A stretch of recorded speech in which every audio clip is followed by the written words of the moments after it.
අදත් ඔබ හමුවන මම සජිත් රණසිංහ. මම චවිකා ගුණසේකර. සුපුරුදු පරිදි මුලින්ම සිරස්තල. 20 වෙනි සංශෝධනය අභියෝගයට ලක් කරමින් ශ්‍රේෂ්ඨාධිකරණයට අදත් පෙත්සම් 21ක්. පෙත්සම් සලකා බැලීම හෙට. පාස්කු ප්‍රහාරයේ බුද්ධි තොරතුර පොලිස් විශේෂ කාර්ය බලකා ප්‍රධානියාට ලබා දුන් බව පූජිත් කොමිසමේදී කියයි. පාලන මිලට එරෙහි වූ පොල් වෙළඳුන්ට නඩු.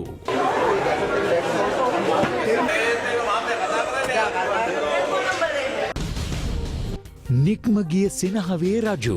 මට හරි ආසයි. ඔයත් එක්ක තව එක සැරයක් කසයට දාපු සරුවත් එකක් බොන්න. අපරීක්ෂාවේ තරම.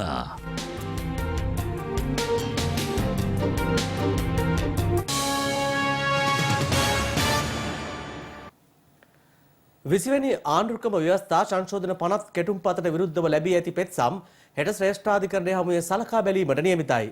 අදත් එම 50 කෙටුම්පතට විරුද්ධව පෙත්සම් 21ක් ගොනු කෙරුණා. 20 වන ආණ්ඩුක්‍රම ව්‍යවස්ථා සංශෝධන 50 කෙටුම්පතට විරුද්ධව පසුගිය සිකුරාදා වන විට ලැබී තිබූ පෙත්සම් සංඛ්‍යාව 18ක්. අද දිනේ මැතිවරණ කොමිසමේ සමාජික මහාචාර්ය රත්නජීවන් හූල්, එක්සත් ජාතික පක්ෂයේ මහලේකම් අකිල විරාජ් කාර්යවසම්, එම පක්ෂයේ නියෝජ්‍ය නායක රුවන් විජේවර්ධන, සමගි ජනබලවේගයේ පක්ෂයේ තරුණ සංවිධානයේ සභාපති මයන්ත දිසානායක, සිරිලක ජනතා පෙරමුණ වෙනුවෙන් නීතිඥ පී ලියනාරච්චි ඇතුළු පාර්ශ්ව විසින් තවත් පෙත්සම් 21ක් අද ගොනු කර තිබෙනවා. ඒ අනුව මේ වන විට 20 වන ආණ්ඩුක්‍රම ව්‍යවස්ථා සංශෝධන 50 කෙටුම්පත අභියෝගයට ලක් කරමින් ගොනු කර ඇති පෙත්සම් සංඛ්‍යාව 39ක්. මේ අතර 20 වන ආණ්ඩුක්‍රම ව්‍යවස්ථා සංශෝධන 50 කෙටුම්පත අධ්‍යයනය කර පක්ෂය වෙත නිර්දේශයක් ඉදිරිපත් කිරීම සඳහා ශ්‍රී ලංකා නිදහස් පක්ෂය 10 දෙනෙකුගෙන් යුත් කමිටුවක් පත් කර තිබෙනවා. එම කමිටුවට අමාත්‍ය නිමල් සිරිපාල සිල්වා, මහාචාර්ය රෝහණ ලක්ෂ්මන් පියදාස, අමාත්‍ය මහින්ද අමරවීර, දයාසිරි ජයසේකර, දුමින්ද දිසානායක, ශාන් විජේලාල් ද සිල්වා, ජනාධිපති නීතිඥ ෆයිසර් මුස්තාෆා, පාර්ලිමේන්තු මන්ත්‍රී සාරති දුෂ්මන්ත, නීතිඥ සංජය ගමගේ සහ ආචාර්ය චමිල් ලියනගේ යන අය ඇතුළත් කමිටුවේ නිර්දේශ සලකා බැලීමෙන් අනතුරුව පක්ෂයේ අදහස් හා යෝජනා අග්‍රාමාත්‍ය මහින්ද රාජපක්ෂ මහතා විසින් පත් කර ඇති කමිටුව වෙත බාර දීමට නියමිත බවද ශ්‍රී ලංකා නිදහස් පක්ෂයේ නිකුත් කළ නිවේදනයක සඳහන්. මේ අතර 20 වන ආණ්ඩුක්‍රම ව්‍යවස්ථා සංශෝධන 50 කෙටුම්පත පිළිබඳව ජනතාව දැනුවත් කිරීම සඳහා අත්පත්‍රිකා බෙදීමේ වැඩසටහනක් අද ගාල්ලේදී සහ කොළඹදී සිදු කෙරුණේ පෙරටුගාමී සමාජවාදී පක්ෂයේ මූලිකත්වයෙන්. මේ අතර අද දිනේත් 20 වන ආණ්ඩුක්‍රම ව්‍යවස්ථා සංශෝධනය සම්බන්ධයෙන් පක්ෂ විපක්ෂ දේශපාලනඥයින් විවිධ අදහස් පළ කළා. අයවැය ලේඛනයේ පාර්ලිමේන්තුවට ඉදිරිපත් කිරීමට පෙර 20 වන සංශෝධනය පිළිබඳ සියලුම කටයුතු අවසන් කළ යුතුයි. ඉතින් ඒක වෙනවා ඔක්තෝබර් අන්තිමට හෝ නොවැම්බර් මුල් සතියේ. එතන ඉඳන් මාස 6ක කාලයක් තුළ සම්පූර්ණ ආණ්ඩුක්‍රම ව්‍යවස්ථාව පිළිබඳ සියලු කටයුතු සම්පූර්ණ කරනවා කියන එක නෙමෙයි. මූලික කෙටුම්පත් පාර්ලිමේන්තුවට ඉදිරිපත් කරන්න අපි බලාපොරොත්තු වෙනවා මාස 6ක ඇතුළත. ඒ නිසා අපි විශ්වාස කරනවා විරුද්ධ පක්ෂයේ മന്ത്രിවරුන් කීප දෙනෙකු මේකට සහයෝගය දීමට ඉදිරිපත් වෙයි කියලා. මේ රටේ 20 වෙනුවෙන් කඩේ යන හැමෝම මතක තියාගන්න ජාතිත් පරිසම් දෙන ක්‍රියාදාමයකට තමයි අත තියන්නේ. ඒත මේ දවස්වල 20 හොඳ කෙනෙක් කැමති කෙනෙක් ඉන්නේ. ඒ නිසා සත්‍ය කඩතුරාගෙන් වහලා මේ 20 වෙනි ව්‍යවස්ථාව බිල්ලෙක් බවට පත් කරලා තමන්ගේ නිදා වැටි කිරා වැටි හිටපො NGO ටික දැන් ඔන්න එළියට ඇවිල්ලා. ඒගොල්ලෝ තමයි මේකට විශාල වශයෙන් මේ ආයෝජනය කරන්නේ මේක ජනතාවට මහ ලොකු බිල්ලෙක් බවට. ඔය 18 වෙනි ව්‍යවස්ථා සංශෝධනයේ හින්දා අන්තිමට මොකද උනේ 2015 රාජපක්ෂ මහත්තයලට ගෙදර යන්න. ඒ නිසා මට හිතෙනවා එක පැත්තකින් 20 වෙනි සංශෝධනය නිසාම අපිට ඊළඟ ආණ්ඩුවත් ගන්න අවශ්‍ය මම්මාවත් ඉවර වෙයි කියලා. ඉස්සරහට තිබ්බ අඩිය අපි පස්සට ගන්නේ නෑ අපිට අවශ්‍ය වුණොත් අපි 20 දෙනෙක් අපිට ගන්න පුළුවන්.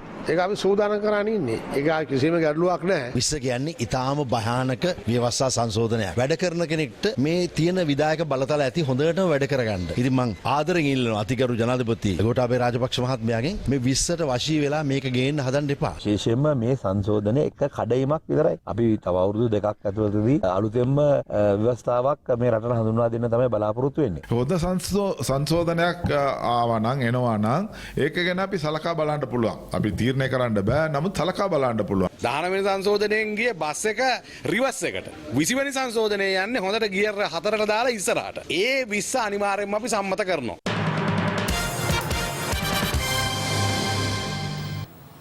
ලබන වසරේ සිට පාසල් හා ආරක්ෂක හමුදා නිලැඳුම් සඳහා අවශ්‍ය රෙදි සැපීමේ වගකීමෙන් වැඩි ප්‍රතිශතයක් දේශීය නිෂ්පාදකයන්ට පැවරීමට ඇති හැකියාව සොයා බැලීම සඳහා ජනාධිපතිතුමා අද නිරීක්ෂණ චාරිකාවක නිරත වුණා.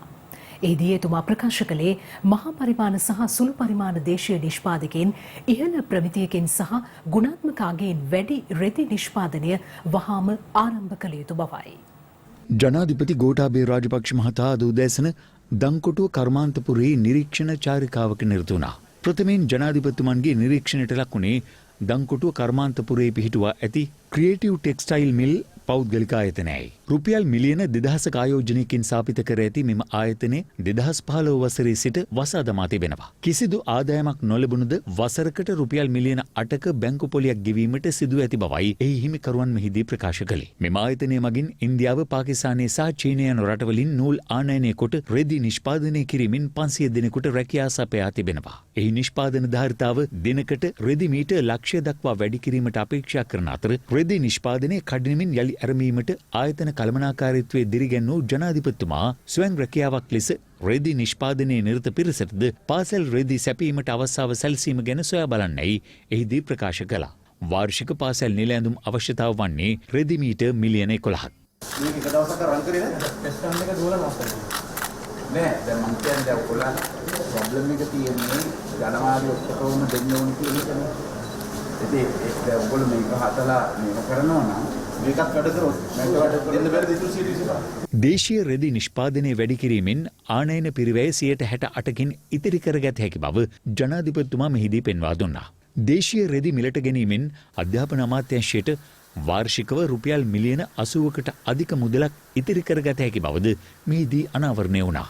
ප්‍රාදේශීය දේශපාලන අධිකාරිය සහ දංකොටුව කර්මාන්තපුරයේ ආශ්‍රිතව ඉදිරිපත් කළ ගැටලු පිළිබඳවද ජනාධිපතිතුමා අවධානය යොමු කළා. 2015ට පෙර පාසල් නිල රෙදි අවශ්‍යතාවයෙන් 40%ක දායකත්වයක් ලබා දුන් කඳාන කපුවත්ත වෑන්ගාඩ් ඉන්ඩස්ට්‍රියල් පෞද්ගලික ආයතනයේද මේ වන විට ඇඳ ඇතිරිලි සහ තුවා නිෂ්පාදනයේ නිරතව සිටිනවා. ආයතනයේ සමස්ත නිෂ්පාදන ක්‍රියාවලිය නිරීක්ෂණය කළ ජනාධිපතිතුමා දේශීය වෙළඳපොළෙහි රෙදි අවශ්‍යතාව සපුරාලීමට ධාරිතාව වැඩි කරන්නයි ආයතන කළමනාකාරීත්වයේ දිරිගැන්වුවා. තම ආයතනයේද පාසල් නිල ඇඳුම් රෙදි අවශ්‍යතාවයෙන් 30%ක් සම්පාදනය කළ හැකි බව කළමනාකාරීත්වයේ එහිදී අදහස් පළ කළා. අනතුරුව ජනාධිපතිතුමා නිරීක්ෂණය කළේ දන්කොටුව ටෙක්ස්ටයිල් මිල් ප්‍රයිවට් ලිමිටඩ් ආයතනයේම ශාඛාවක් වන වත්තල ක්‍රියේටිව් ටෙක්ස්ටයිල් මිල් පෞද්ගලික ආයතනයයි. එහි ත්‍රිවිධ හමුදාවට අයත් ඇඳුම් නිෂ්පාදනය කරනවා. 1500ක පමණ පිරිසක් සේවය කරන එම ආයතනයේ මූලික කාර්ය වන්නේ ත්‍රිවිධ හමුදාවේ නිල ඇඳුම් සඳහා අවශ්‍ය රෙදි වර්ණ ගැන්වීමයි. රජයේ දේශීය කර්මාන්තකරුවන්ට දෙන සහාය ප්‍රයෝජනයටගෙන දේශීය මෙන්ම විදේශීය වෙළඳපොළ දිනා ගැනීමට උත්සුක වන්නයි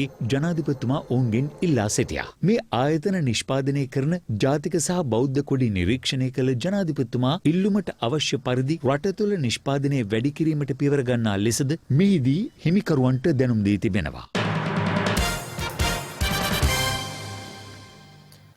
දුෂ්කර සහ නොදියුණු විහාරස්ථානවලට රජයේ මූල්‍ය ආධාර ලබා දීමට අග්‍රාමාත්‍ය මහින්ද රාජපක්ෂ මහතා උපදෙස් ලබා දී තිබෙනවා. ඒ කුරුණෑගල දිස්ත්‍රික්කයේ දොඩංගස්ලන්ද ආසනයේ භික්ෂුන් වහන්සේලා සමග සිදු කළ සාකච්ඡාවකින් අනතුරුවයි. කුරුණෑගල දිස්ත්‍රික්කයේ දොඩම්ගස්ලන්ද ආසනයේ සංවර්ධන කටයුතු කඩිනම් කිරීම සම්බන්ධයෙන් අග්‍රාමාත්‍ය මහින්ද රාජපක්ෂ මහතා හා ශ්‍රී ලංකා ජාතික භික්ෂු පෙරමුණේ දොඩම්ගස්ලන්ද ආසනයේ භික්ෂුන් වහන්සේලා අතර සාකච්ඡාවක් කොළඹ විජේරාමයේ පිහිටි අග්‍රාමාත්‍ය නිල නිවසේදී පැවැත්වුණා.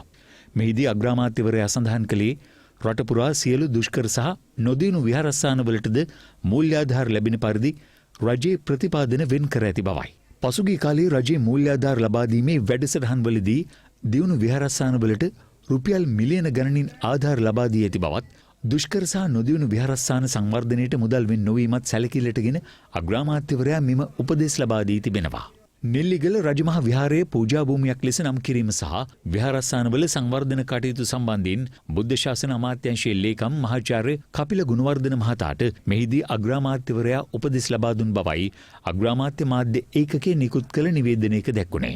දොඩම්ගස්ලන්ද ආයුර්වේද රෝහලේ පවතින ගැටලු ඇතුළු එම ආසනයේ පවතින ගැටලු සම්බන්ධයෙන් සොයා බලන ලෙස අග්‍රාමාත්‍යවරයා වයම් පළාත් ආණ්ඩුකාර රාජා කොල්ලුරේ මහතාට එම අවස්ථාවේදීම දන්වා තිබෙනවා. මේ අතර අද රත්නපුර ප්‍රදේශයේ උත්සවයකට යන අතරවාරයේ අග්‍රාමාත්‍යවරයා රැගත් හෙලිකොප්ටරේ රත්නපුර මද්දුව ක්‍රීඩාංගණයට ගොඩබානු ලැබුවා. එහිදී පාසල් දරුවන් රැසක් අග්‍රාමාත්‍යවරයා දැක ගැනීමට මද්දුව ක්‍රීඩාංගණයට එක්රොක්ුණේ මේ ආකාරයටයි. උත්සවයට යන ගමන මොහොතකට පමා කළ අග්‍රාමාත්‍යවරයා ශ්‍රී සුමන විදුහලේ දරුවන් ඇතුළු පැමිණ සිටි පාසල් දරුවන් සමග මොහොතක් ගත කළා.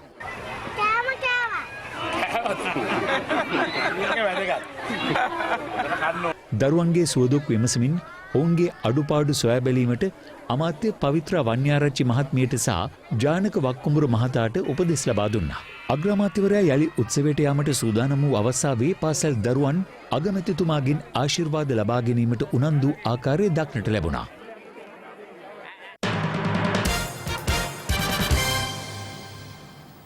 රජය නියම කළ පාලන මිලට පොල් අලෙවි නොකළ වෙළඳුන් 56 දෙනෙකුට එරෙහිව නීතිය ක්‍රියාත්මක කිරීමට පරිභෝගික කටයුතු පිළිබඳ අධිකාරිය අද පියවර ගත්තා. ඒ පාලන මිල ඉක්මවමින් පොල් අලෙවි කරන වෙළඳුන් සොයා කළ වැටලීම්වලදී කෙසේ වෙතත් වෙළඳුන් පෙන්වා දෙන්නේ රජය නියම කළ පාලන මිලට පොල් අලෙවි කළ නොහැකි බවයි.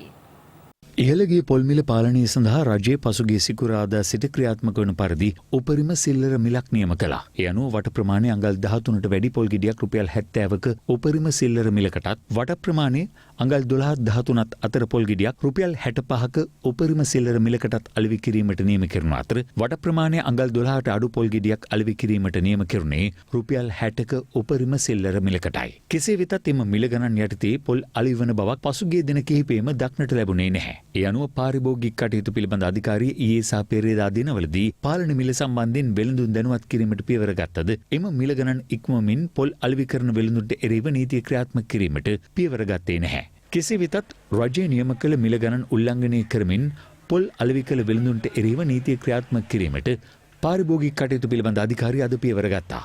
ඒ කොළඹ ප්‍රදේශ කිහිපයකදී කළ වැටලීම් වලදී එහිදී උපාය දූතෙන් යොදා ගනිමින් වැටලීම් සිදු කළා.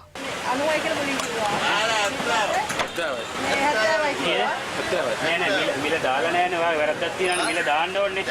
මේ පාලනේ 70යිනේ. අතු පාඩ විකුණානේ. මාත් යන්නේ 80 පොඩි පාලනේ. 80 පාලනේ. උඹ පාලනේ කරන්නේ අපි පිළිගන්නවා. මේ රජේ නීතියක් කරලා කියලා උපාරවත්ත ඒ නීතියක තියෙනවා. මෙලෙන් නම් අවනත වෙන්නේ. අපි 78 80යි පොල් බානේ.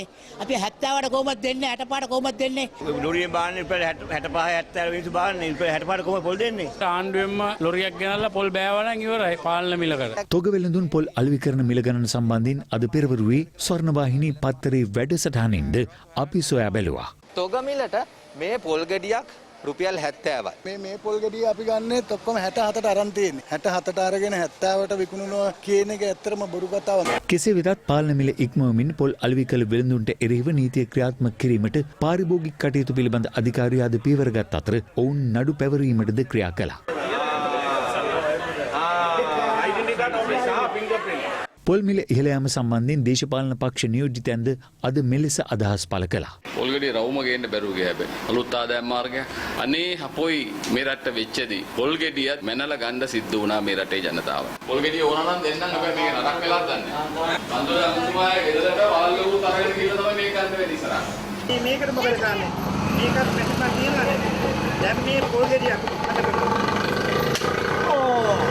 පොල් වල මේ ඉරමල දාන්නේ.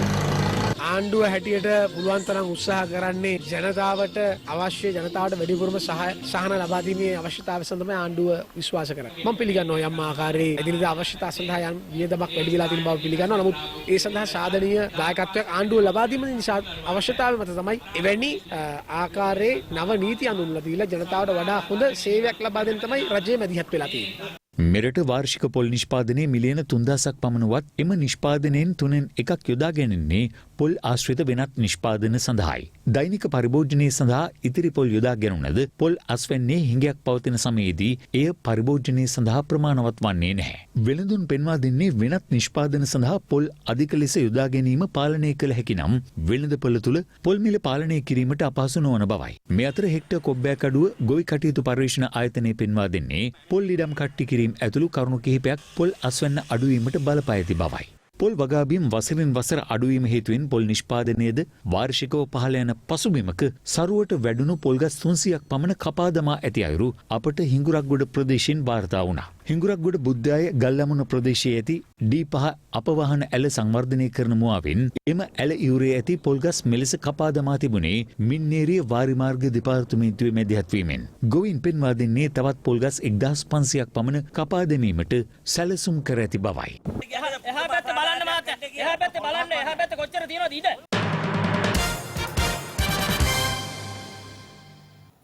මද්‍රව්‍ය ජාවාරම් සම්බන්ධයෙන් අත්අඩංගුවටගෙන රක්ෂිත බන්ධනාගාරගත කර සිටින පොලිස් මත්ද්‍රව්‍ය නාශක කාර්යාංශයේ නිලධාරීන් 13 දෙනා ඔක්තෝබර් මාස 12 වෙනිදා දක්වා යලි රක්ෂිත බන්ධනාගාරගත කෙරුණා. ඊට අදාළ නඩුව අද කොළඹ ප්‍රධාන මහේස්ත්‍රාත් අධිකරණයේදී කැඳ වූ අවස්ථාවේදී කොළඹ ප්‍රධාන මහේස්ත්‍රාත් මොහොමඩ් මිහාර් මහතා හමුවේ මෙම නඩුව කැඳ වූ අතර චෝදනා ලැබූ කිසිදු පොලිස් මද්‍රව්‍ය නාශක කාර්යාංශයේ නිලධාරියෙකු අධිකරණය වෙත ඉදිරිපත් කර තිබුණේ නැහැ.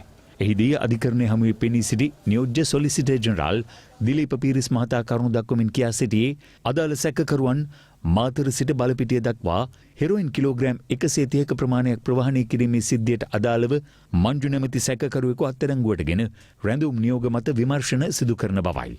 අදාළ සැකකරු සම්බන්ධයෙන් සිදු කරන විමර්ශන වලින් අනතුරුව පිස්තෝල දෙකක් සහ T56 වර්ගයේ ගිනිඅවි දෙකක් සොයාගත් බවත් ඒවාහි අංක ඔස්සේ විමර්ශන සිදු කරන බවත් නියෝජ්‍ය සොලිසිටර් ජෙනරාල්වරයා අධිකරණයට දැනුම් දුන්නා. එම එක් අවියක් 1996 වසරේ දෙසැම්බර් මාස 31 වන දින යුද හමුදාව විසින් යාපනයේ ආරක්ෂක සේනා මූලස්ථානයට නිකුත් කළ ගිනිඅවියක් බවද එහිදී අනාවරණය වී තිබෙනවා. යුද හමුදාවට අයත් එම ගිනිඅවිය එලෙස පාතාල සමාජිකයන් අතරපත් වූයේ කෙසේද යන බරපතල ප්‍රශ්නයක් පැන නැගී ඇති හේයින් යුද හමුදාව එකේ ගිනිඅවිය නිකුත් කළේ කුමන නිලධාරියාටද එය පාතාල සමාජිකයන් අතරට පැමිණියේ කෙසේද යන්න විමර්ශන සිදු කිරීමට අවශ්‍ය බවද අධිකරණය හමුවේ නියෝජ්‍ය සොලිසිටර් ජෙනරාල්වරයා දැනුම් දුන්නා. එහිදී විත්තිය වෙනුවෙන් පෙනී සිටි නීතිඥ අජිත් පතිරණ මහතා අධිකරණය හමුවේ ඉල්ලා ඇත්තේ රක්ෂිත බන්ධනාගාරගත කර සිටින පොලිස් මද්‍රව්‍ය නාශක කාර්යාංශයේ සැකකරුවන් බැඳුම් කරයක් මත මුදාහරණ ලෙස තමන් විසින් කර ඇති ඉල්ලීමට අදාළව තවදුරටත් කරුණු ඉදිරිපත් කිරීමට අවශ්‍යව ඇති බවයි. පැමිණිල්ල විසින් අධිකරණයට ඉදිරිපත් කර ඇති වැඩිදුර වාර්තාවල අසත්‍ය කරුණු රාශියක් අන්තර්ගත වී ඇති බවත් ඒ සම්බන්ධයෙන් ප්‍රතිචාර දැක්වීමට තමන් අපේක්ෂා කරන බවත් විත්තිය වෙනුවෙන් පෙනී සිටි නීතිඥවරයා අධිකරණයට දන්වා සිටියා. ඊට දැඩි විරෝධය පළ කළ නියෝජ්‍ය සොලිසිටර් ජෙනරාල් දිලීප පීරිස් මහතා අධිකරණය හමුවේ කියා සිටියේ එකී සැකකරුවන් සංවිධානාත්මක මද්‍රව්‍ය ජාවාරමට ඉතාම සූක්ෂම ආකාරයෙන් සම්බන්ධ වී ඇති ආකාරය සාක්ෂි මගින් දැනටමත් අධිකරණය හමුවේ පැමිණිල්ල විසින් තහවුරු කර ඇති බවයි. එකී සැකකරුවන් මද්‍රව්‍ය ජාවාරමින් උපයාගත් මුදල් වලින් රුපියල් කෝටි 19ක වටිනාකමකින් යුත් දේපල අත්පත් කරගෙන ඇති බවත් ඒවා අධිකරණ නියෝග මත තහනම් කර ඇති බවත් අතිරේක සොලිසිටර් ජෙනරාල්වරයා අධිකරණයට දැනුම් දුන්නා. එහිදී කොළඹ ප්‍රධාන මහේස්ත්‍රාත් මොහොමඩ් මිහාර් මහතා විත්තිය නීතිඥවරයාට නියෝග කළේ එම කරුණට අදාළ ලිඛිත කරුණු ඔක්තෝබර් මාස 7 වෙනිදා ඉදිරිපත් කරන ලෙසයි. මේ අතර ප්‍රදේශ කිහිපයක කළ මෙහෙයුම් වලින් මද්‍රව්‍ය ජාවාරම්කරුවන් කිහිප දිනක අත්අඩංගුවට ගැනීමට ආරක්ෂක අංශ කටයුතු කළ අතර කහතුඩුව පොලිසිය කළ මෙහෙයුමකදී මද්‍රව්‍ය මිලිග්‍රෑම් 1300ක් සමග සැකකරුවෙක් කහතුඩුව කෝර්ලේගම ප්‍රදේශයේදී අත්අඩංගුවට ගෙන තිබෙනවා. එලෙස අත්අඩංගුවට ගෙන ඇත්තේ 34 හැවිරිදි ව්‍යාපාරිකයෙක් වන අතර ඔහු පොලිසියට පවසා ඇත්තේ දිනකට මද්‍රව්‍ය පානය සඳහා රුපියල් දසදහසක මුදලක් වැය වන බවයි. මේ අතර අතුරුගිරිය පොලිසිය සතියක පමණ කාලයක් තිස්සේ සිදු කළ විමර්ශන වලින් අනතුරුව අද අතුරුගිරිය ජයගත් මාවත අසලදී හෙරොයින් ග්‍රෑම් 10ක් සමග පුද්ගලිකව අත්අඩංගුවට ගෙන තිබෙනවා.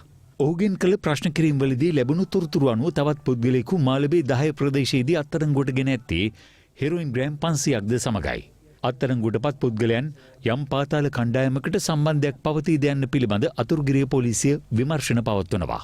තිබුණ පොලිසිය නිලධාරීන් කණ්ඩායමක් කළුතර නෑබඩ ප්‍රදේශයේ වෙළඳසැලක තිබී මත්ගුලි 10175ක් සොයාගෙන තිබෙනවා. එහිදී වෙළඳසැල පවත්වාගෙන ගිය 50 දේවරදි පුද්ගලයෙකු අත්අඩංගුවට ගෙන ඇති අතර ඔහු පවසා ඇත්තේ කළුතර ප්‍රදේශයේ පාසල් අසල පවත්වාගෙන යන වෙළඳසැල් සඳහා බෙදා හැරීමට එම මත්ගුලි සූදානම් කර තිබූ බවයි. සහරාන් හෂීම්ට නිදහසේ මෙරට තුළ ක්‍රියාත්මක වීමට පොලිසිය ඇතැම් නොසැලකිලිමත් ක්‍රියාකලාපයන් හේතු වූ බව හිටපු පොලිස්පති පූජිත් ජයසුන්දර මහතා අද ජනාධිපති කොමිසම හමුවේ පිළිගත්තා. පාස්කු ඉරිදා දින බෝම්බ ප්‍රහාරය පිළිබඳ විමර්ශනය කරන ජනාධිපති පරීක්ෂණ කොමිෂන් සභාව හමුවේ සාක්ෂි ලබා දෙමින් ඔහු වැඩිදුරටත් පැවසුවේ සහරාන්ගේ කණ්ඩායමේ සමාජිකයෙකු වන ආමි මොහිදීන් අත්අඩංගුවට ගැනීම අපරාධ පරීක්ෂණ දෙපාර්තමේන්තුව සිදු කළේ නම් ත්‍රස්ත ප්‍රහාරය වළක්වා ගැනීමට ඉඩ තිබූ බවයි. පාස්කු ඉරිදින බෝම්බ ප්‍රහාරය පිළිබඳව විමර්ශනය කරන ජනාධිපති පරීක්ෂණ කොමිෂන් සභාව හමුවේ සාක්ෂි ලබා දීම සඳහා හිටපු පොලිස්පති පූජිත් ජයසුන්දර මහතා අද පෙරවරුවේ පැමිණියා. අප්‍රේල් 9 වන දින ප්‍රහාරයක් එල්ල වී හැකි බවට ලද බුද්ධි තොරතුරු සම්බන්ධයෙන් පසුගිය 26 වෙනිදා විශේෂ කාර්ය බළකායේ එවකට අනදෙන නිලධාරී ජ්‍යෙෂ්ඨ නියෝජ්‍ය පොලිස්පති එම්.ආර්. ලතීෆ් මහතා දැනුවත් නොකළ බවට කළ ප්‍රකාශය සම්බන්ධයෙන් කොමිසමේ අවධානය යොමු වුණා. අදාළ බුද්ධි තොරතුරු සම්බන්ධයෙන් Taman දුරකථනයෙන් දැනුවත් නොකළ බව එම්.ආර්. ලතීෆ් කොමිෂන් සභාව හමුවේ සාක්ෂි දෙමින් පවසා තිබුණා. ඒක වැරදි කතාවක්. මම ඔහුට අදාළ බුද්ධි තොරතුරු සම්බන්ධයෙන් දුරකථනයෙන් කතා කරලා දැනුම් දුන්නා. එය ඔහුගේ අදහස වෙන්න පුළුවන්. නමුත් මම ඔහුට ඒ බව දැනුම් දුන්නා. ඒ පිළිබඳව විශේෂ කාර්ය බලකායේ එවකට අනදින නිලධාරී ජ්‍යෙෂ්ඨ නියෝජ්‍ය පොලිස්පති එම්.ආර්. ලතීෆ් ඇතුළු නිලධාරීන් සුදුසු ක්‍රියාමාර්ගයක් ගනු ඇති බවට මම විශ්වාස කළා. එමෙන්ම එම තොරතුරු මට ලැබුණු අප්‍රේල් මාස 9 වෙනි දිනම උසස් පොලිස් නිලධාරීන් 4 දෙනෙකුට එම තොරතුරු යොමු කළා. ඔවුනුත් ඒ සඳහා සුදුසු ක්‍රියාමාර්ග ගනු ඇතැයි මම විශ්වාස කළා. අදාළ තොරතුරු සම්බන්ධයෙන් සුදුසු ක්‍රියාමාර්ග ගන්නා ලෙස දන්වා එනම් for necessary action යනුවෙන් පමණක් සඳහන් කර ඒ නිලධාරීන් වෙත යොමු කර තිබීම පිළිබඳව පැහැදිලි කරන්න. එවකට පැවති සංහිඳියාව ඇති කිරීමේ වැඩපිළිවෙල සහ දේශපාලන වටපිටාව අනුව ඊට වැඩි දෙයක් සිදු කිරීමේ හැකියාවක් මට තිබුණේ නැහැ. එම තොරතුරු පිළිබඳව සුදුසු ක්‍රියාමාර්ග ගන්නා ලෙස දැනුම් දීමට තනිවම තීරණය කිරීමට පෙර ඒ පිළිබඳව අදාළ නිලධාරීන් සමග සාකච්ඡා කළ යුතුව තිබූ බව ඔබ පිළිගන්නවාද? මට බෝම්බ ප්‍රහාරයෙන් පස්සේ එසේ කළ යුතුව තිබූ බවට හැඟී ගියා. අදාළ බුද්ධි තොරතුරේ බරපතල බව වැටහුණු නිසාම තමයි මම එය ලැබුණු දිනම අනෙකුත් නිලධාරීන්ට යොමු කිරීමට කටයුතු කළේ. මේක නිශ්චිත තොරතුරක් විදේශීය බුද්ධ්‍යංශයකින් එවපු. මීට අදාළ කිසිම තොරතුරක් අපේ රාජ්‍ය බුද්ධි සේවයෙන් සොයාගෙන තිබුණේ නැහැ. ඒ වගේම නිලන්ත ජයවර්ධන ප්‍රමුඛ රාජ්‍ය බුද්ධි සේවයට තියෙන පහසුකම් සහ වරප්‍රසාද එක්ක බලද්දී ඔවුන්ට තියෙන වෘත්තීමේ ශ්‍රේෂ්ඨය තමයි බුද්ධි තොරතුරු සෙවීම කියන්නේ. එහෙම වටපිටාවක් තුළ ඔවුන් මේ තොරතුරට කිසිවක් එකතු කර තිබුණේ නැහැ. විදේශ බුද්ධි තොරතුරු විතරයි එව්වේ. ලැබුණු තොරතුරේ ත්‍රස්ස ප්‍රහාරයක් දියත් කළ හැකි බවට සඳහන් පුද්ගලයන් වූ සහරන් හෂීම්, රිල්වාන් හෂීම්, ෂිහාඩ් සහ මිල්හාන් වැනි අය නැගෙනහිර පළාතේ පදිංචිකරුවන් නිසා එම තොරතුරු පිළිබඳව නැගෙනහිර පළාත භාර ජ්‍යෙෂ්ඨ නියෝජ්‍ය පොලිස්පතිවරයා දැනුවත් කිරීමට පියවර ගත්තාද? මම එහෙම කළේ නැහැ. ඒ අවස්ථාවේ ඒ පිළිබඳව ඔහුට දැනුම් දිය යුතුයි කියලා මට මතක් වුණේ නැහැ. නමුත් දැන් මට හිතෙනවා ඔහුව දැනුවත් කළා නම් ගොඩක් හොඳයි කියලා. අදාළ තොරතුර අතිශයින්ම රහසිගත තොරතුරක් ලෙස එනම් ටොප් සීක්‍රට් ලෙස ඔබට යොමු කර තිබීම හරහා එය ඉතා වැදගත් තොරතුරක් ලෙස සැලකිය යුතු නැද්ද? එම තොරතුරෙහි සඳහන් වූ සැකකරුවන් ඊට පෙර ප්‍රසිද්ධව සිටියේ අන්තවාදී දේශන පවත්වන්නන් ලෙස පමණයි. ත්‍රස්තවාදීන් ලෙස ඔවුන් හඳුනාගෙන හිටියේ නැහැ. ඉස්ලාම් අන්තවාදී ක්‍රියාකාරකම් පිළිබඳව සිදු කළ විමර්ශන සම්බන්ධයෙන් පොලිස් දෙපාර්තමේන්තුව දැක්වුවේ අඩු උනන්දුවක්. ඒ නිසා ජාතික තෞහිද් ජමාත් නායක සහරාන් හෂීම් සහ ඔහුගේ අනුගාමිකයින්ට අත්අඩංගුවට පත්වීමකින් තොරව බාධාවකින් තොරව සිය කටයුතු කරගෙන යාමට හැකි වුණා. රාජ්‍ය බුද්ධි සේවයේ විසින් සහරාන්ගේ ප්‍රබල අනුගාමිකයෙකු ආමි මොහොදීන් නැමැත්තා සිටින සාන පිළිබඳව අපරාධ පරීක්ෂණ දෙපාර්තමේන්තුව දැනුම් දීලා තිබුණේ. නමුත් ආමි මොහොදීන් අත්අඩංගුවට ගැනීමට අපරාධ පරීක්ෂණ දෙපාර්තමේන්තුවට නොහැකිවීම පිළිබඳව ඔබට හිතෙන්නේ මොකක්ද? ඒ සඳහා රාජ්‍ය බුද්ධි සේවය සහ අපරාධ පරීක්ෂණ දෙපාර්තමේන්තුව යන ආයතන දෙකම වගකිව යුතුයි. එවකට රාජ්‍ය බුද්ධි සේවය තිබුණේ මගේ පාලනයෙන් බැහැරව. ඒ නිසා රාජ්‍ය බුද්ධි සේවය මගේ කාර්යාලයට යොමු කරන බුද්ධි තොරතුරු වල අඩුපාඩුවක් පෙන්වා දීමේ හැකියාවක් මට තිබුණේ නැහැ. කිසියම් කාර්යයක් අවසන් වනතුරු කිසිදු නිලධාරියෙකුගේ හෝ ආයතනයක රාජකාරිය අවසන් වෙන්නේ නැහැ. ඒ නිසා ආමි මොහිදීන් නැමැත්තා අත්අඩංගුවට ගැනීමට අපරාධ පරීක්ෂණ දෙපාර්තමේන්තුව පියවර නොගත් බව රාජ්‍ය බුද්ධි සේවය විසින් ඉහළ නිලධාරීන්ට දැනුම් දිය යුතුව තිබුණා. අපරාධ පරීක්ෂණ දෙපාර්තමේන්තුව විසින් අදාළ සැකකරු අත්අඩංගුවට ගැනීම සඳහා වරෙන්තුවක්ද නිකුත් කර තිබියදී ඒ ක්‍රියාත්මක නොකර තොරතුරු කරුවෙකු ලෙස යොදා ගැනීම සම්බන්ධයෙන්ද ඔබේ අදහස මොකක්ද? අත්අඩංගුවට ගැනීම සඳහා වරෙන්තුවක් නිකුත් කර ඇති සැකකරුවෙකු අත්අඩංගුවට නොගෙන ඔහු තොරතුරු කරුවෙකු ලෙස යොදා ගැනීමට අපරාධ පරීක්ෂණ දෙපාර්තමේන්තුවට හැකියාවක් නැහැ. අත්අඩංගුවටගෙන අවශ්‍ය නීතිමය පියවර ගැනීමෙන් අනතුරුව අවශ්‍ය නම් සැකකරුවෙකු තොරතුරු කරුවෙකු ලෙස යොදා ගැනීමට හැකියාව තියෙනවා. සහරාන් සහ ඔහුගේ අනුගාමිකයන් අත්අඩංගුවට ගැනීමේ වරෙන්තු ක්‍රියාත්මක කිරීමට පොලිස්පතිවරයා ලෙස ඔබට නොහැකි වූයේ ඇයි? පොලිස්පතිවරයා විදිහට පොලිස් දෙපාර්තමේන්තුවේ සෑම රාජකාරියක්ම මට සිදු කරගන්න බෑ. ඒ සඳහා සියලුම නිලධාරීන් වගකීමකින් යුතුව ක්‍රියා කළ යුතුයි. අපරාධ පරීක්ෂණ දෙපාර්තමේන්තුව ආමි මොහොදීන් අත්අඩංගුවට ගත්තනම් ඔහුගෙන් සහරාන් හෂීම්ගේ ත්‍රස්ත ජාලයේ තොරතුරු අනාවරණය කරගෙන මේ ප්‍රහාරය වළක්ව ගන්න ඉඩ තිබුණ නේද? ඔව් ස්වාමීනි. මට දැන් එහෙම හිතෙනවා. ආමි මොහිදීන් සහරාන් සමග පැවති සම්බන්ධතාවය සලකා බලද්දී ඔහු අත්අඩංගුවට ගත්තා නම් බොහෝ කරුණු හෙළි කරගන්න පුළුවන්කම තිබුණා. එහෙම හෙළිදරව් වුණා නම් ඒ ඔස්සේ සහරාන් වගේම අනෙකුත් සැකකරුවන්වත් අත්අඩංගුවටගෙන ප්‍රහාරය වළක්ව ගන්න තිබුණා. එහෙමනම් ඔවුන්ට නිදහසේ කටයුතු කිරීමට පොලිස් දෙපාර්තමේන්තුවේ නොසැලකිලිමත් භාවය හේතු වුණා කියන එක ඔබ පිළිගන්නවද? ඔව් ස්වාමීනි. සහරාන්ට නිදහසේ කටයුතු කිරීමට පොලිස් දෙපාර්තමේන්තුවේ නිලධාරීන්ගේ නොසැලකිලිමත් ක්‍රියාකලාපය හේතු වුණා. මේ අතර පාර්ලිමේන්තු මන්ත්‍රී විජේදාස රාජපක්ෂ සහ මුජිබුර් රහ්මාන් යන මහත්වරුන්ද අද පසුරුවේ පාස්කු ප්‍රහාරය සම්බන්ධයෙන් විමර්ශනය කරන ජනාධිපති කොමිසම හමුවට පැමිණියා.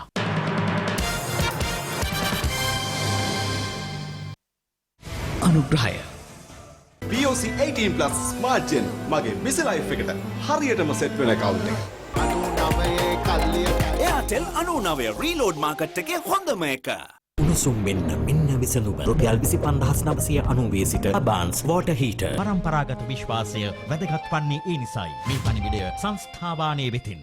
අස්වද්දාගෙන ඉසුරින් තැට සවිය දෙන දෑතින් ඔබෙදා බිඳු මුත්තු කැටමෙන් ඔබේ දිරියටයි මේ අභිමන් මේ දැක ඔබටයි ඔබ නැකුමට සවියයි ඔබත් රටේ හද ගැස්මයි මේ උදානය ඔබටයි. සුළු හා මධ්‍ය පරිමාණයේ ව්‍යවසායක ඔබ වෙනුවෙන්ම දිවි උදාන සංවර්ධන ණය යෝජනා ක්‍රමය ලංකා බැංකුවෙන් දියුණුවට දිරියක්. ඇස්ස නිසා සීතල උණුසුම් මෙන්න විසඳුම මිස්ට්‍රාල් ස්ටීබල් සහ අබාන්ස් වෝටර් හීටර් ලොකු පොඩි ඕනෑම ගෙදරකට ගැලපෙන සයිස් එකකින් සහ ප්‍රයිස් එකකින් රුපියල් 25990 සිට අබාන්ස් ප්‍රදර්ශනාගාර සහ buyabanс.com වෙතින්. Airtel 99 reload market එකේ හොඳම එක. පරම්පරාගත විශ්වාසය වැදගත් වන්නේ ඒ නිසායි. මේ පණිවිඩය සංස්ථාවානයේ වෙතින්.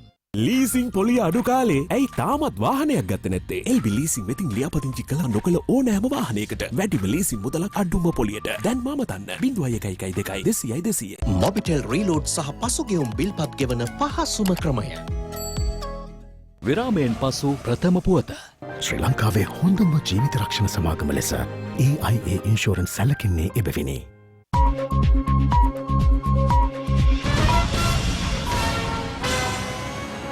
This is Live at 8. තම දේශීය පුවත් කිහිපයක් දැන්. මෙරට නැගෙනහිර මුහුදු සීමාවේ ගිනි ගැනීමකට ලක් වූ MT නිව් ඩයමන්ඩ් නෞකාවේ කපිතාන්වරයා රිමාන්ඩ් භාරයට පත් කරන ලෙස නීතිපතිවරයා කළ ඉල්ලීමට අවසර ලබා නොදීමට කොළඹ ප්‍රධාන මහේස්ත්‍රාත් මොහොමඩ් මියාර් මහතා අද නියෝග කළා. එය අනුව මහේස්ත්‍රාත්වරයා නියෝග කළේ ඔහුට විදෙස් ගමන් තහනමක් පැනවීමටයි. අධිකරණය විසින් නිකුත් කළ නොතීසයකට අනුව ගිනි ගැනීමකට ලක් වූ නිව් ඩයමන්ඩ් නෞකාවේ කපිතාන්වරයා ලෙස සේවය කළ ග්‍රීක ජාතික හිරෝස් ඉලියාස් අද අධිකරණය හමුවේ පෙනී සිටියා.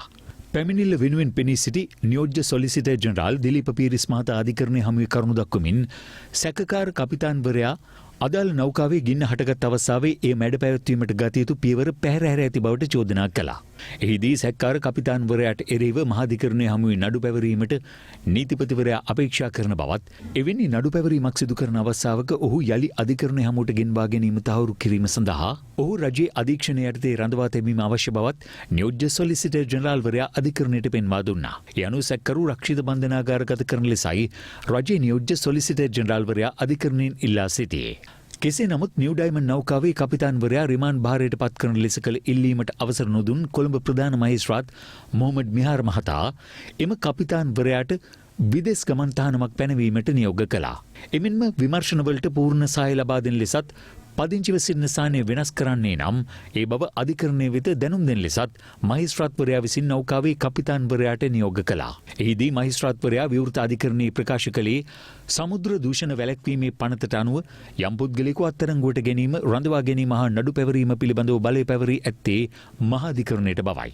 මෙවැනි විමර්ශනවලට සහාය වීමට මහේස්ත්‍රාත් අධිකරණයට යම් හැකියාවක් තිබුණද පුද්ගලයෙකු රක්ෂිත බන්ධනාගාරගත කිරීම සඳහා බලයක් හිමි නොවන බවට මෙහිදී මහේස්ත්‍රාත්වරයා තීන්දුව ප්‍රකාශයට පත් කරමින් සඳහන් කළා.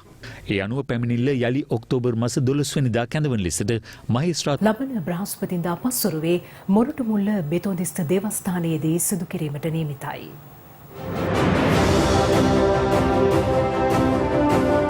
දශක ගණනාවක් පුරා සිංහල සිනමා අඹරට හාස්‍ය රංගනයේ දායාද කළ සිනහවේ රජු ටෙනිසන් කුරේ. ටෙනිසන් කුරේ මහතා මේ යන විට 74 වන වියේ පසු වුණා.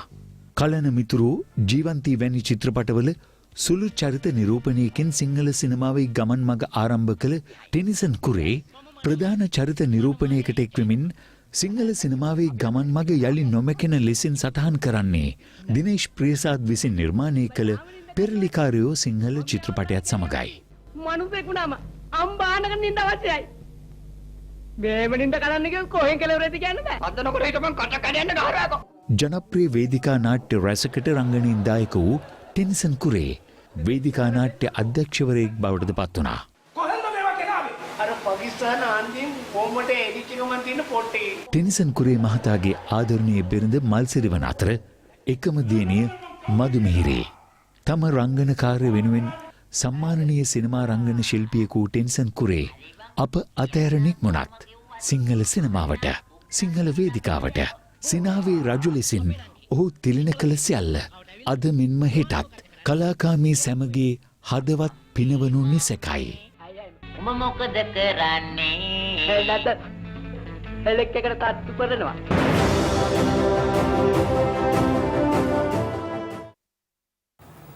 දැන් රට වටේ නටට වට වටින් අටට LTT සැමරුමකට ඉඩ ලබා නොදීමට විරෝධය පළ කරමින් උතුරු නැගෙනහිර හර්තාල් ව්‍යාපාරයක් ආරම්භ කර තිබෙනවා. එම ප්‍රදේශවල කඩසාප්පු වසා දමමින් මේ හර්තාලය ක්‍රියාත්මක කර ඇති බවයි අප වාර්තාකරු සඳහන් කළේ.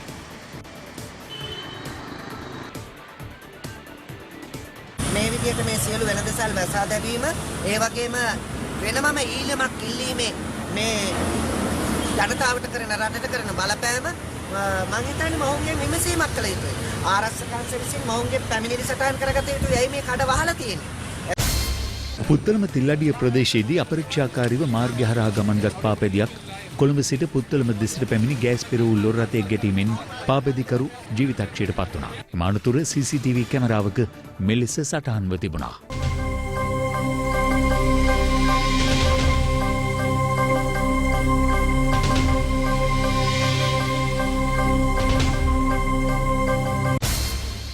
හිටපු එක්සත් ජාතික පක්ෂ පාර්ලිමේන්තු මන්ත්‍රී සුජීව සේනසිංහ මහතා දේශපාලනයෙන් ඉවත්වීමට තීරණය කර තිබෙනවා. නිවේදනයක් නිකුත් කරමින් සුජීව සේනසිංහ මහතාගේ මාධ්‍ය ලේකම්වරයා සඳහන් කර සිටින්නේ 2020 වර්ෂයේ පාර්ලිමේන්තුව නියෝජනය කිරීමට ප්‍රමාණවත් මනාප සංඛ්‍යාවක් නොලැබීම හේතුවෙන් පාර්ලිමේන්තු වරම් අහිමිවීමත් සමග ඉදිරියේදී දේශපාලනයෙන් ඉවත් වී ස්වාධීනව කටයුතු කිරීමට සේනසිංහ මහතා තීරණය කර ඇති බවයි. ශ්‍රී ලංකාව සමග එළඹෙන ඔක්තෝබර් මාසයේදී ආරම්භ වීමට නියමිතව තිබූ බංග්ලාදේශ ටෙස්ට් ක්‍රිකට් තරඟාවලිය පවතින COVID-19 වසංගත තත්ත්වය හේතුවෙන් කල් දමා තිබෙනවා. කෙසේ වෙතත් බංග්ලාදේශයේ මෙරටට පැමිණෙන්නේ නම් දින 14ක නිරෝධායන කාලයක් මෙරට සෞඛ්‍ය බලධාරීන් නිර්දේශ කර තිබූ අතර එම නිරෝධායන කාල සීමාව බංග්ලාදේශයේ ප්‍රතික්ෂේප කර තිබුණා. ඒ ක්‍රීඩා පොතත් සමගින් live at 8 අදට අවසන්. යලි හමුවීම රාත්‍රී 10ට. සුබ රාත්‍රියක්.